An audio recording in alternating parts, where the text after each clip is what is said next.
Now, one of your skills is playing with your sword, your miniature meat sword. Clearly. No, but you like swords. You get replica swords Yeah. that are actually cool. This sounds nerdy, but it's not. It's not. Because normally if somebody said they have swords, I'm like, this dude is a serial killer or whatever.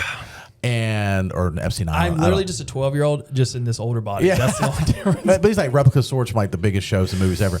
Game of Thrones, the universe has been extended. Yeah. And I think people are more excited about this than the last iteration. It's crushing it. Yeah. It feels very grounded. It feels very real. A Knight of the Seven Kingdoms. And so it talks about Duncan the Tall. If you're a Game of Thrones fan, you know that name. But it's his origin story, how he became this knight. There's going to be some swords I'm going to be getting from this show. Okay. It's no one crushing it. Like as far as IMDb ranking, I think the last episode 4, which probably the previous one when this comes out, had the highest IMDb ranking of any Game of Thrones episode in history. Wow, that's saying a lot. It's incredible. And it's so grounded. It's not so fantastical. It's not really the supernatural. It's not the dragons. It's just a medieval tale at this point. Right. And that, again, is one reason why I really love it, because I love like Knight's Tale and all these things that come from that era. You said Canterbury Tales, right? Yeah, like the Knight's Tale from the Canterbury Yeah, it feels like the Canterbury Tales type. It's not so mystical, which, again, you can relate more in that situation. Absolutely. Yeah, the show is so well done. A lot more comedy. Yes, it's like Game of Thrones if it had like a sense of humor. Right. It doesn't take itself so serious. I like the fact that because I guess in the book he's 7 feet tall, but the actor that guy is 6'6". I mean, he's big. Yeah. But he's very likable. Very humble. He's like your buddy. Like it'd be like, oh, you're kind of rooting for him right away. But they also show like I think they do a good job. I've only seen the first episode. FYI, I know you're caught up.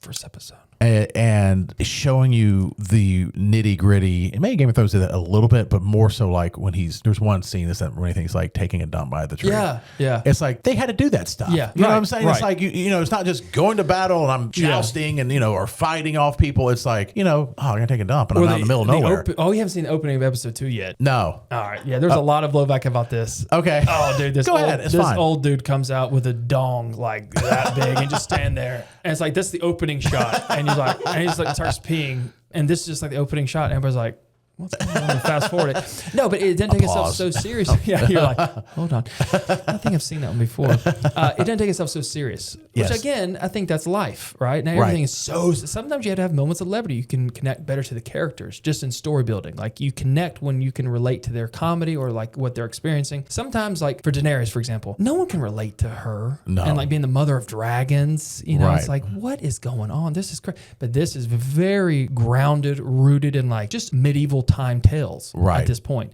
and how brutal they were, and how your hierarchy and your standing changed everything with your life. It doesn't matter how good you were at sword or how good if your family name was not a crested name, your life was shit, and you had to fight your way all the way through to try to get to the higher levels, which apparently he does, because he's obviously in the lore of Game of Thrones for a long time. They talk about him in the original Game of Thrones, right? Okay, they're reading through the book. They're Duncan the Tall. Yeah. So clearly he does make his name known, but to this point we haven't seen that. So I love that. I love an origin story on the way up. Are you Dracula? Origin story. Why are you the way you are? Tell me, explain. I love and then I understand. Okay, that makes sense. Not just they're more well rounded, and you get to see if you have points to which you can relate and all that stuff. Right. We don't just assume like, tell me, explain to me why you're like me and I'm like you. That's a good story for me.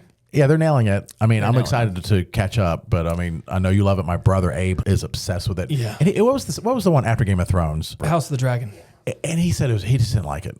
Oh, but I liked it. He said it was okay. He said it got better, but he was like, it's just coming off of Game of Thrones. He was hoping it, and it felt like it just didn't quite measure up. And he loves this one. Yeah. So going to this one, he was skeptical, and he's like, oh my gosh, I freaking love it. Yeah. It's like Game of Thrones ended off very in a mystical world with the White Walkers and the dragons. And then this House of Dragon, a lot about dragons, a lot about the war. But then this newest one, A Knight of the Seven Kingdoms, takes it almost all the way back. So before we know any of that crap. Any of the dragons. I know this takes place after technically, but it takes place in the world that is not so supernatural. Right. Which is sometimes hard for people who don't like sci-fi. I think some people that didn't like Game of Thrones, or they didn't give it a chance because they saw like, what, you got dragons and stuff, and there's zombies. Well, for me too, like I love history, but I don't like sci-fi. Right. It's weird. And so history and sci-fi were mixed with the original Game of Thrones. This is just history. So I'm like, I'm about this. This is great. I'm engaged. It's getting great reviews. Obviously, it's one of the highest rated it's episodes it's ever. going to do great. It's going to do fantastic.